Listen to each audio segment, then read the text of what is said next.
Just want to give a quick little backstory on Goober here. He's a kitten that I found in my shed right before Christmas.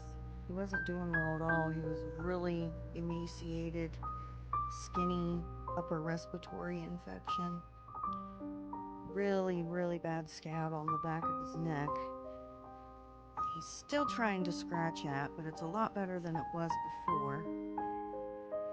So I was recommended to do Elizabethan collar. And I should just make out a sock. It just kind of keeps their claws from being able to reach that area so it doesn't get irritated. But luckily,